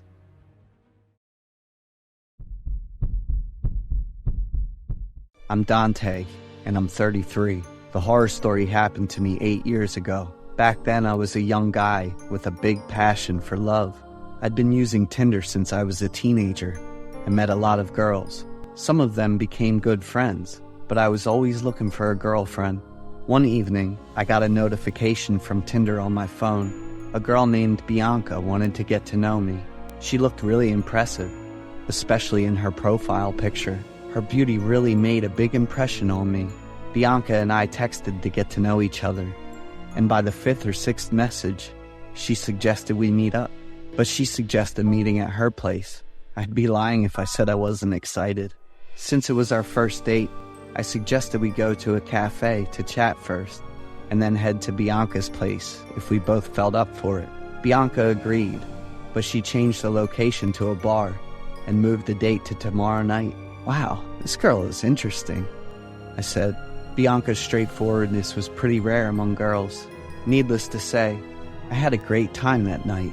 The next day, I was full of excitement and tried to wrap everything up quickly so I could get ready for that night. I got there 10 minutes early, and as soon as Bianca walked in, I felt this jolt of excitement that made me freeze up. She had a really unique fashion sense that was also very eye-catching. The black leather dress with a high neck and calf length was quite discreet, but fitted perfectly, highlighting Bianca's curves. She paired it with elbow-length gloves and knee-high boots, all in shiny black leather. Bianca is incredibly mysterious and stylish. She carefully checked out the chair, the table, and everything on it. Then she sat down, looked at me, and smiled. Sorry, I'm really germophobic. Bacteria is a big taboo for me. I smiled like an idiot, not really taking in what she said, but completely captivated by Bianca's beauty and charisma. After a few seconds, I stammeredly asked her what she wanted to drink. Bianca didn't answer. She stood up, walked over to the counter, and came back with a large bottle of wine and 2 glasses. She set the bottle on the table, poured 2 full glasses, then raised hers and signaled for me to clink glasses. She chugged the whole glass of wine in one go, and I just stood there, stunned. Bianca is super attractive. Every time she flicked her hair, everyone around seemed to look at me with admiration and envy. After that, we chatted, had a snack, and finished off the bottle of wine. I don't drink often and can't handle much. I'm not a fan of wine, but that day, it tasted unusually good. I started to feel dizzy, while Bianca was still pretty sober. I asked if we could go to Bianca's place as we had planned. She smiled, sat up, and leaned in close to me. You need to take a shower. She grabbed my collar to check me out and said in a voice like she was about to puke. I handed Bianca the car keys and fell asleep in the passenger seat. When she woke me up, we had arrived at a small house at the end of the street. Before we went inside, Bianca gave me a bunch of rules on how to stay clean. I happily agreed, since the alcohol was starting to take over my brain. As soon as we got home, Bianca told me to take a shower right away, but I had to shower right in front of her. The little bit of awareness I had left made me feel really embarrassed. In classic movies, this scene is usually all about the male character, but in this situation, Bianca totally had the upper hand. She tossed my shoes and clothes into a black plastic bag. I don't remember exactly what happened next. I woke up feeling a sharp pain in my arm. I was lying on the bed in a bathrobe, with my lower body tightly bound. I shook my head to clear my thoughts and realized it was plastic wrap. Bianca was sitting on me, holding a fruit knife. She raised the knife and plunged it down toward my face. She stopped just half an inch from my eye. I screamed, too scared to even breathe, while Bianca laughed happily. Before I could recover, she drove the small knife through the plastic wrap. It made a deep cut down my calf. I screamed in pain. I suddenly felt nauseous. The tight cling film made my stomach refuse to settle, and I threw up a lot. My body, my face, and the awful smell spread throughout the room. Bianca immediately got up, stood close to the corner of the room, looking at me with horror and gasping for breath. Seeing my chance, I used all my strength to rip through the cling film and escape. But my right hand was hurting, and my strength was cut in half. I could only tear a small bit from around my foot, just enough to move. I quickly rushed to the living room, but the food and alcohol made me slip. I quickly searched for the phone and called the police. I was attacked by a girl. Damn, I don't know the exact address. A baseball bat swung hard and slammed into my hand. The phone flew out of my hand and I screamed in pain. Bianca looked at me with anger in her eyes, holding the bat up. I rushed into the kitchen and quickly used scissors to cut off the plastic wrap. Bianca chased after me, but I could see she was hesitating. It was probably because of my dirty appearance. The nausea hit me again, so I decided to use my hands to grab some of that biological weapon. Just as Bianca was about to hit me with the bat, I reached out and rubbed it in her face. Bianca immediately collapsed, screaming in pain and clutching her chest, struggling to breathe. I lost so much blood from my legs that I couldn't move. The police showed up about 10 minutes later. The medical staff gave me first aid quickly, but Bianca was still struggling and screaming like crazy. While searching Bianca's house, the police found a lot of plastic wrap she had stored, along with 10 sets of kitchen knives. In the yard, there were 2 plastic pipes stuck in the ground. When the police dug up the ground, they found a male body wrapped in plastic wrap. 2 plastic tubes were found, one shoved in the mouth of the body and the other in the pants. They confirmed the man's identity. He was John, the guy who had been reported missing 2 weeks ago. I watched the news and saw how worried his family was. The 2 tubes were for feeding and waste. Bianca probably wanted to keep John alive while also avoiding the bad smell in the house. Bianca had to pay for her crimes, but John's family's pain never went away. As for me, I still can't bring myself to get into another relationship, even though it's been 8 years.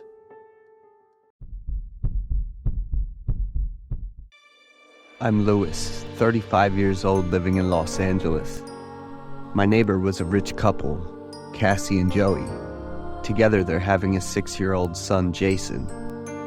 Since their work was very busy, I hired a babysitter named Kaylee, who lived within their home and taking care of Jason full-time. The 2 of them were very close, to the point that Jason often considered Kaylee his second mother. One night, while Kaylee was busy with her secondary work as online translator, there were sounds like the little boy was watching an action movie, totally unsuited for kids. Normally, Kaylee was sure to never let the boy see those shows, yet today, she's too busy with work to notice much. After a while, the boy yelled out in fear, then bursted out crying, claiming to Kaylee there's a monster in the TV. Thinking little of it, she thought it's just a scary scene of the movie. However, she felt guilty for letting the boy see it, so she told the boy to stay calm, then go to bed. Everything would be all right. Jason obediently followed her instruction, telling her goodbye, then went to his room. Kaylee continued with doing her work, then fell into exhaustion soon after. She woke up suddenly sometime later due to the sound on TV being too loud, which was very odd, since she's sure to turn off the TV beforehand. When Kaylee approached the screen, the TV suddenly got static and the shadow of a man suddenly appeared. She fell backward in fear as the man slowly got closer to the screen, mumbling some unintelligible saying. Thinking about Jason, she immediately turned off the TV and went to his room to check on him. Kaylee pushed the door in, only to almost faint at the sight of what she sees. There's a warm liquid pooling all over the room, crimson red, vicious as blood. Jason was lying on the floor, twisted in terror. Blood kept oozing from his mouth. Frightened, Kaylee went all the way downstairs to call the police. Only until after calling the police that she realized that her knees and elbows were all torn open, blood oozing out of the wounds. She couldn't even walk, but had to resort to slipping in order to get down to the first floor. After the coroners went over and performed the autopsy on the little boy, they were unable to determine the cause of death. There wasn't any heavy impacts upon his body, nor any signs of intrusion or any external traces from the outside. Jason's death made Kaylee become the prime suspect. The parents were furious. They swore to make Kaylee pay for her crime. Despite the story of the monster in a man-shaped story, nobody believed her. They all assumed it to be a silly justification for her negligence in true crime. Kaylee was fired on that very day and was ordered to move out of the house on the next day. However, early the following morning, Kaylee went missing, yet the bloody pools around the home were traced to her DNA. Once again, the police hit the dead end. There's no sign of forced entry of violence nor suicidal attempts. The forces that were mobilized on the search for Kaylee went off the cold trails for months without any results. Nobody knew where she was now, even alive or dead. The house of tragedy had since been put up on sale, and the poor couple had long been away elsewhere. Many years had passed. The house was still haunted with bad rumors and now laid abandoned, unkempt at the roadside. The true story about the death of Jason and disappearance of Kaylee remained a mystery. Until it came back for my family, this time. My wife, Santa. We're newlyweds. When I told my wife about the history of the haunted house, in stark contrast to many others, she actually believed in the tales. One day when I'm back from work, Xana was watching near the TV, panicking. When she saw me, she said that there's someone in the TV mumbling something. I quickly took Xana into the bedroom and locked all the doors. She was in fear, shivering when hugging me tightly. Suddenly there came the sound of static and a mumbling of a man. Xana told me that was exactly like the sound of the creature on the TV. I came to the drawer and pulled out a prepared pistol, magazines loaded. I told her to lock the door tight and immediately called the police. She began crying, begging me to stay. She didn't want me to get hurt. Despite my wife's pleading, I held out my weapon, slowly making my way down to the living room. The dwindling lights combining with the static murmur of the man was like a scene from a horror movie. The atmosphere was pretty tense, to the point of it went off at any moment. Coming closer to the light, the mumbling became louder and louder, though I wouldn't understand what the hell he's talking about. It was indeed a male figure in the TV, which was very odd. I remember having turned off the TV and right there, pulled out the plug already. Who the hell was that guy? And what the fuck is going on? I inched closer, squinting my eyes to look at this more carefully. The same man seemed to mimic what I was doing, inching closer, his bloodshot eyes, rough-looking face with a devilish smile, all turned upside down looking at me. I emptied an entire magazine to the TV screen, which made his face disappear as the screen broke into pieces, yet the maniac laughter remained. When the police arrived, they immediately asked me about the current condition. After a brief scan through the scene, they asked me if there's anyone else in the property. I told them that my wife's in the upstairs bedroom and locked the door there. The police came up, asking a lot of time for Xana's response, but replied only by silence. Suddenly, a stream of crimson red blood oozed out from the inside, which made me lose all nerves. I bashed against the door with all my might, frantically calling out for her, despite the injuries I'm causing to myself. The police calmly dragged me away and professionally breached through the door. Xana was inside the room, her body twisted and turned. Blood oozed out crazily from her mouth. I hugged her lifeless body in extreme pain and despair. I had fallen into that monster's trap. My biggest regret that would always haunt me was thinking about her final moment when she begged me to stay, then alone facing that monster all by herself. I have many times tried to end my life, haunted by the experience, but I can't. I went deeper into the bottom of all this. I want to bring that fucking monster to the light. I know later that in that very night, many families around me would face similar tragedies where one of their family members was killed in a similar fashion. The same twisted and turned body and the cause of death remaining a mystery. They said hope is a fleeting dream, yet for me, it's the driving force that I am still here. I'm still hoping for one day, Kaylee. The only person who's not sure to be dead by the hands of the monster would return, and may hold the key to answer this question.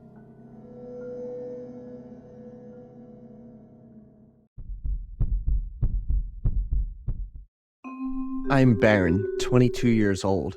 I'm studying in Yale University, New Haven, majoring in English literature. To be fair, I wasn't a fan of literature, yet I'd managed to drag myself to the last semester of the university. For my graduation thesis, I chose horror short story genre. I'm sure many of you here are familiar with ChatGPT. It was a lifesaver for me on every damn test. A miracle like the second coming of Jesus. This graduation thesis of mine was not an exception. I was super confident with ChatGPT as my sidekick, so I spent very little time researching for the final thesis. All the time supposed to work on the project, I spent on my new girlfriend Alice's vacation by the seaside. Even after returning from the endless holidays, I spent time partying from dusk to dawn as well. It wasn't until there was 3 days left that I began diving into the graduation project. I woke up around 11 p.m. on that day, followed by a nasty hangover. Groggily, I turned on the laptop. I ran ChatGPT on the background with voice recognition software. Write me your best horror story, I demanded the artificial intelligence. Suddenly came a creepy laughter that jolted me fully awake. A graduating student night horror story. Damn. Turned out the laughter was all part of the atmosphere. ChatGPT had came a long way, I thought. There was a student named Baron who stayed awake until 11 p.m. to finish on his graduation thesis. People might think he's a hard-working student, but turns out he's marathoning for his laziness. Once again, the laughter echoed from the ChatGPT program. I got a feeling that it was writing about myself. Kinda creepy, but interesting enough to continue further, I thought, watching at the running texts.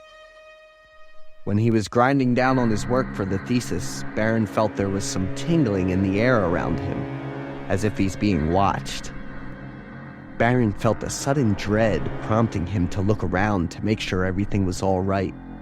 But then he shrugged, thinking that he's just in a lot of thoughts, and continued his studies. A while later, there came some sudden knocks on his door. Knock, knock. Baron threw his gaze at the door. Who could have come in this late hour? He wondered. The knocking came more and more intense, uneased him. Baron came toward the door, one hand on the doorknob, one eye over the peephole.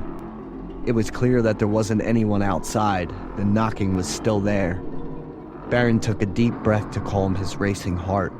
He decisively opened the door in one fell swoop. Outside was the calm, quiet dormitory's hallway, and the knocking suddenly stopped on its own. It struck a nerve. Baron carefully observed the empty hallway before closing the door and returning to his workstation. Back to his desk, it took him some time before he was able to go back to work. Though there were many things happening, his first priority now was the thesis. Weirdly, Baron's laptop turned the ChatGPT all on its own, even though he wasn't planned to open it. There was some weird text appearing there with only one continuous line of ha ha ha ha ha, together with some creepy laughter. Baron was scared. He tried to turn off the application, but everything wasn't seeming to work. The laughter was louder and louder until he couldn't take it anymore, covering his eyes and ears. And when he reopened his eyes, all Baron could see was his own body twisted and turned over a pool of blood, as if every single bone had been smashed in his body. He yelped aloud, fell down on his back. Together, many objects in his room had been smashed too. The coffee mug was among them. "Superbly done, ChatGPT," I muttered, paused on the text generation. All came to a great start. I started writing down the story into my graduation thesis. As soon as I was typing to the part of the knocking on the door, there was indeed a knocking on the door. My first reaction was to stare down on my laptop. It could be the app's doing. But when I opened the application, everything was normal, no sound coming from there. So there was indeed a knocking on the door, and not something out of the laptop. "Who's there?" I yelled out to the door. Nobody responded, though the knocking kept on going. Curious, I came closer and closer to the door, eyes squinted through the peephole. Weird. There wasn't anyone around, yet the knocking continued. I immediately opened the door and jumped outside. Nobody's there. It was unworldly, similar to the story I had just read. That startled me, so I quickly returned to my work desk and locked the door tight. I tried to remember the other part of the story, which now began taking root and rather scary. So I turned off ChatGPT and continued with my work. However, I couldn't concentrate much. I was on edge, waiting nervously for the next part with the scary laughter. For 10 minutes, there wasn't anything else. I thought to myself it was all my imagination and overthinking, and decided to continue my work. I opened ChatGPT to continue with the thesis.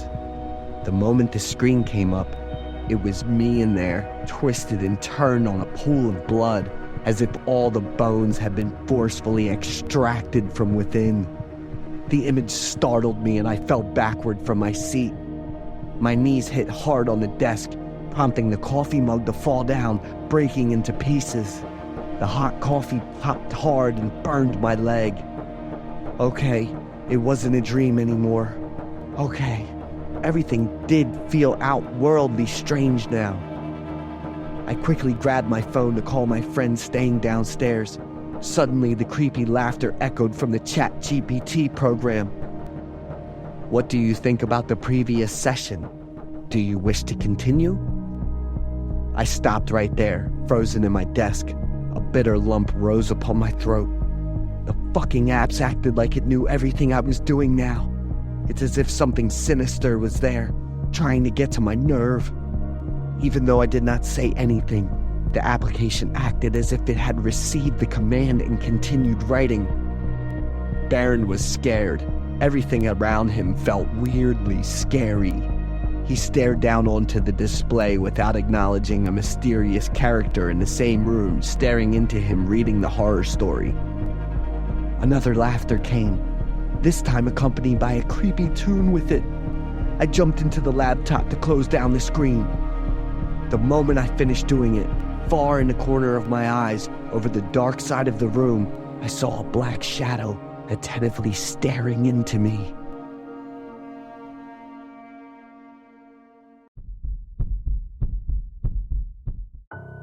I'm Dante, 45 years old. I'm the sheriff of the Phoenix Police Department, Arizona. As a sheriff, I have undergone and dealt with every kind of case. Only the case of the abandoned house on the city's outskirts keeps haunting me and my colleagues. That was the winter of 18 years ago, in the evening, when I was an investigator officer on the night shift. At midnight, there was a call at the department. I picked up the phone in a rush. That was the dispatcher. With a rather confused and urgent voice, he told me about the phone call he had had. A man with a calm tone called them. I just choked a few people, and now they aren't breathing. Then, suddenly, he laughed as if he were crazy. Number 13, McDowell Street. The man stated the address and then quickly hung up. My two colleagues and I immediately headed over to the address as we knew. When we got there, we saw it was a big house in a rich neighborhood. The house was dark and quiet. We knocked a bunch of times, but nobody answered or opened the door. In the end, we had to break a window so David, our smallest officer, could climb in and unlock the door from the inside. As soon as we got inside, our flashlight stopped working, even though it was fine just a few seconds ago. We felt an intensive smell like fish in the air. On the floor, there was a sticky liquid. After fumbling around for a bit, we finally found the light switch. When the lights came on, we saw a horrifying scene.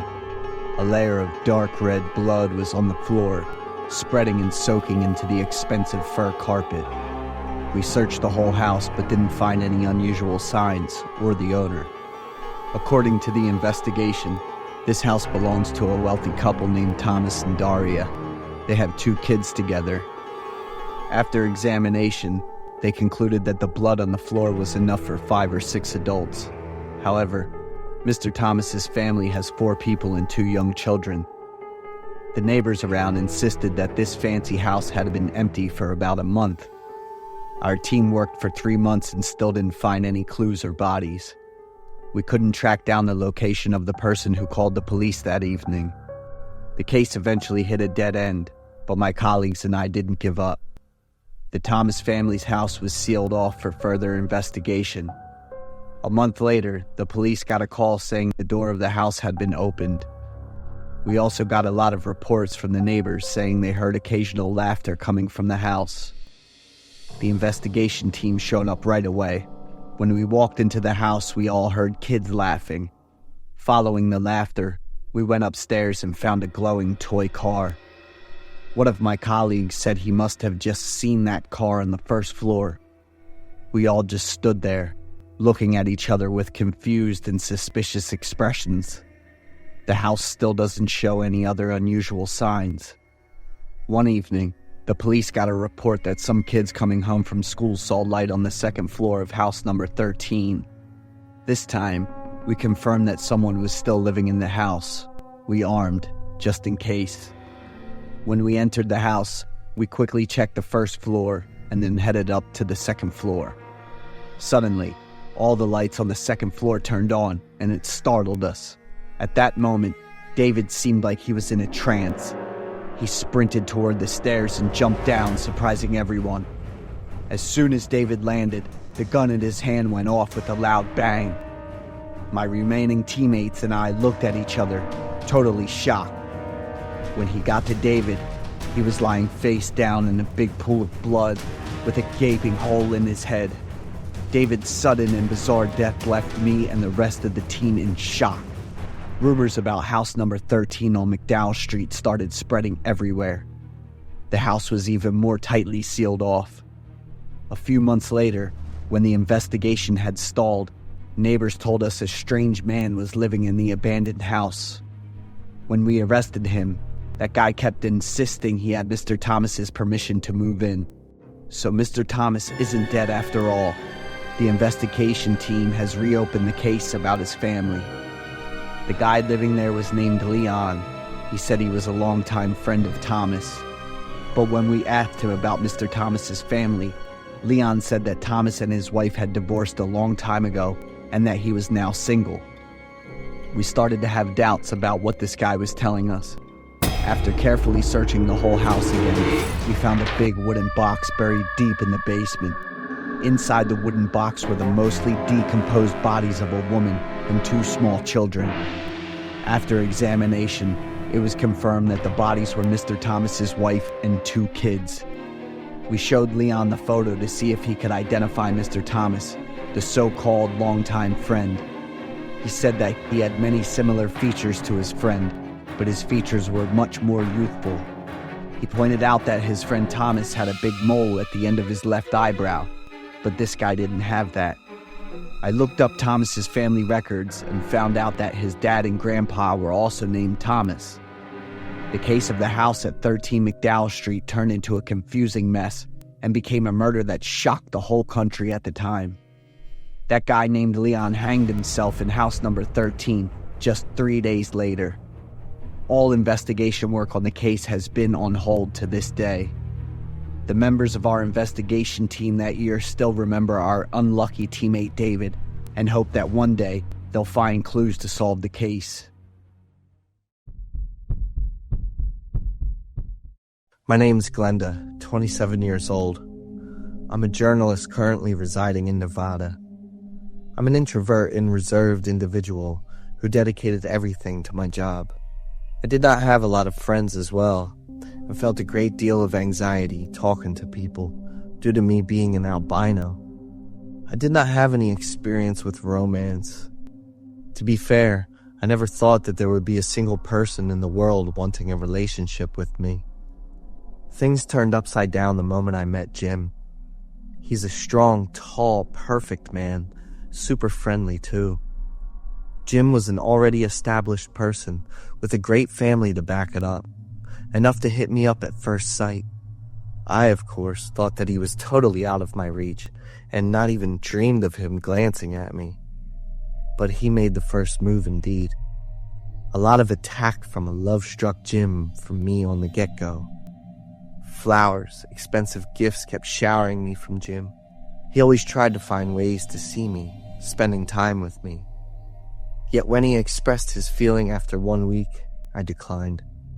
Don't get me wrong, I really liked him, yet this quick of a pace worried me that he would lose interest as quickly. But Jim was very persistent for over 6 months, and I finally agreed. When I saw Jim's happiness, I almost cried myself. Finally, I could feel what love was. Jim was very caring. He looked after me in almost every aspect, especially my well-being. One afternoon, when I ended my shift early, I was about to arrive to Jim's workplace to surprise him. The door was unlocked, so I could easily sneak in. Seeing his familiar silhouette, I felt so happy. My heart started pounding within my chest. Jim had no idea I was right behind him. The mark this time was great, Mom. I felt it's an opportune time for us to continue with your experiments. I'll introduce to the family maybe on the next weekend. I happened to listen to his family conversation. It seemed like there's some family business. Yet the cold and emotionless voice, I never heard from him before. I was so much in my thoughts that I stood there for a long time. Until Jim turned around. He was startled and confused with me being there. He immediately demanded to know why I was here and what I had heard. That attitude was really annoying to me. But after my explanation, he was much more relaxed and hugged me tight. Afterward, we're having dinner together. After dinner, we were watching TV when Jim held my hand, saying that he wanted to show me his family the next weekend. I gave him the wide eyes and was unable to say any words. Jim was rather restless with my nonverbal answer. He repeated one more time his request. Do your parents know that I'm an albino? I've told them everything, Glenn. They're so eager to see you. I was pretty nervous, yet Jim seemed to notice that, and he just shrugged it off. He was certain that his parents had no problem with that and would like me like he did. His persuasive tone, combining with my adoration for him, melted me away, and I agreed on his proposal. I followed Jim to his home, a small town a few hours away from the main city. Everything here was strange and rather isolated. His parents had been waiting for my arrival. His mother came over hugging me like she'd known me forever, while his father stood afar smiling. They introduced themselves as Orla and Ven. Yet even before I was able to introduce myself, they had bombarded me with questions. Those questions weren't about my information, but focused mainly on my health conditions. I was a bit confused at first, yet Jim told me that his parents knew all about me already. Their main concern now was about my health. With this revelation, I gradually warmed up to their questions. During mealtime, Jim's parents asked me about lights and the supernatural. They kept looking at me, then eyeing each other with some mysterious gestures. I was surprised seeing that the house parlor was a young girl, and mostly surprisingly, an albino. Not stopping there, the chauffeur for his family would also be an albino. I tried to talk to them, yet their actions were very odd. While the house parlor always smirked her creepy smile, the chauffeur was pretty distant. Both of them never said any word ever since I showed up. Our itinerary was scheduled for 10 days at Jim's household. At night, while Jim was soundly asleep on his familiar bed, I was really hard to sleep, so I decided to venture downstairs for some water. As soon as I closed the fridge, Jim's mother had already been there behind me. She was really amused at my frantic state. When I asked her why she hadn't slept yet, she asked me if I had seen any odd things here in her household. The strange question froze me while Orla burst out laughing. Orla gave me a glass of water and said it would be good for my sleep. Orla stood watching me, finish all the water, and left. When I returned to my bedroom, Jim was nowhere to be found. I walked around the room, looking at the toys and pictures of Jim when he's little. I stumbled across a red box hidden deep behind the bookshelf, and curious, I picked it up to see. Inside it was a rather large pile of pictures.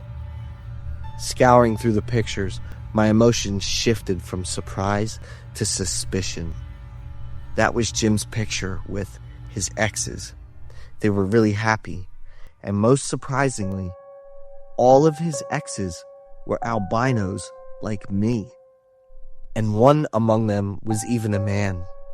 So Jim was a bisexual. The most shocking among those were the fact that his house parlor and chauffeur were his exes. What's the meaning of this? I suddenly recalled the conversation between Jim and Orla over the phone. He's talking about taking someone home to see their family on the weekend. So that's me. Suddenly, a white shadow slipped through the window and startled me, prompting me to hold my mouth so not to make any noise. I took a deep breath, mustered all my courage to get near the window, and looked out. It turned out to be the chauffeur, and he acted very odd, running over and over in the backyard. I wanted to see what he was going to do next, but my body fell into exhaustion. I couldn't remember what happened next. When I woke up, I found myself sitting at the dining table, everyone in the family enjoying breakfast and laughing together. Jim gently smiled at me and pulled me a dish of food. The house parlor came over to me with a glass of water. She smiled at me too, but her teary eyes made it the most haunting smile I had ever seen. I got a feeling that she too was trying to suppress her emotions. I glanced over the glass of water. It was similar to the glass Orla gave me yesterday. I suddenly recalled the conversations between Jim and Orla over the phone.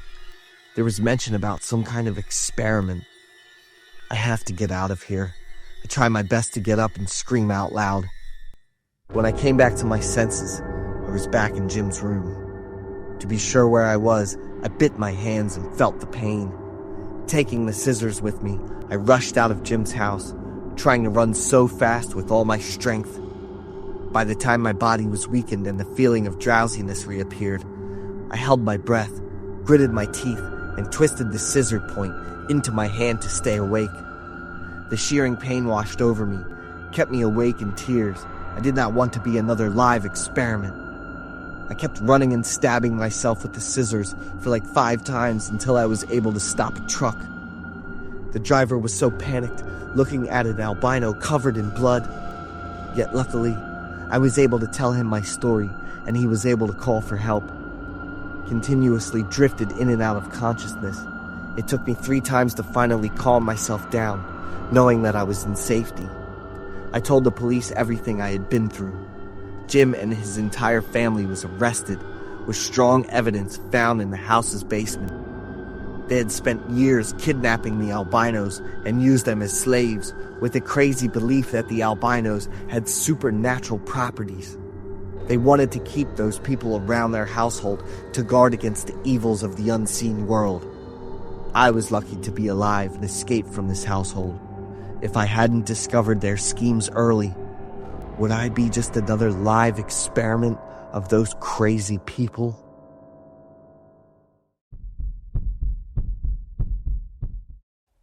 I'm Daria, 21 years old, living in Pittsburgh, Pennsylvania. My family is middle class and I have 4 siblings. After graduating from high school, I went to work to help my parents and my siblings. I chose babysitting because it didn't require any degree. After several years of working in my hometown, I came to New York. I wanted to increase my income by working for rich families. I went to Manhattan, New York, where the world's largest concentration of billionaires and millionaires is located. I was hired to babysit for a family who lived in a house that looked like a castle in a fairy tale. I am responsible for taking care of 3 children. Baron, 10 years old, Savia, 8 years old, and Aiden, 6 years old. The 3 children were perfect. They are very polite and obedient. Baron, Savia, and Aiden are not the same. Each child will resemble their father in some way.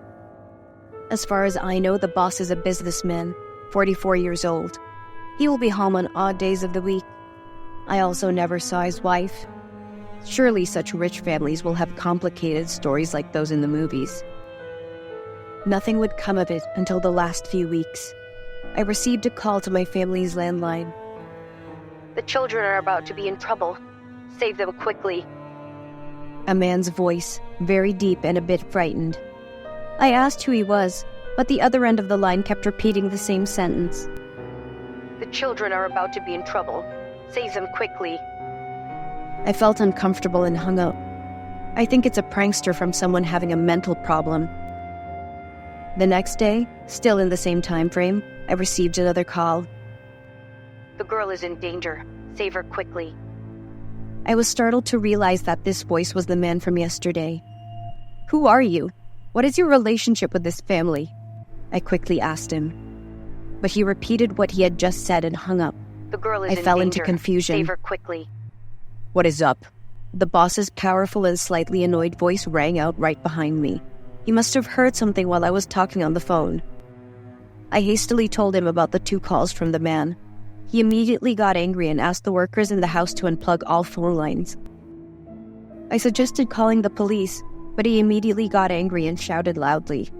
He asked me to take good care of the children and not to do anything else without permission. Everything went normal until 5 days later. I went up to Savia's room at 6 o'clock to call her down for dinner. Knocking on the door for a long time, Savia didn't want to open the door. I opened the door and went in. I looked around the room and couldn't find her. The iPad was playing the movie Savia was watching. I called out, but she didn't answer. Running downstairs in a panic, I quickly told the housekeeper to quickly call the boss. Savia was missing. But the strange thing was that everyone present in the dining room was indifferent to what I said. They continued to eat their meal very calmly. Even Baron and Aiden did not react when they heard their sister was missing. I froze looking at these people. Don't they have any emotions? I decided to call the boss myself, but he didn't answer the phone. I really wanted to call the police, but remembered his angry reaction the day before. I had to put the phone away. I'll wait until the evening when he comes home. Today is also Thursday. As soon as I heard the sound of his car, I quickly ran to tell the boss about Savia's disappearance. But his reaction once again shocked me. She misbehaved. She will be punished and come back in a few days. I'll say it again, just mind your own business.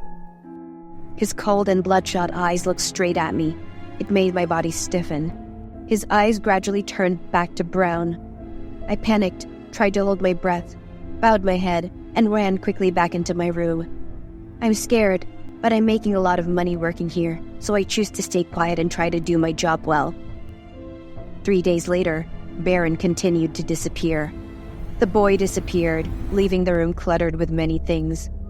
I was extremely panicked when incomprehensible things continued to happen. But the attitude of the people living in this house really makes me feel creepy.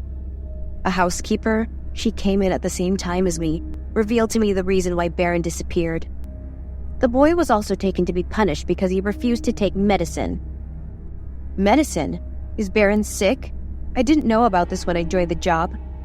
A series of questions appeared in my mind. It's been almost 2 weeks. Baron and Savia still haven't come back.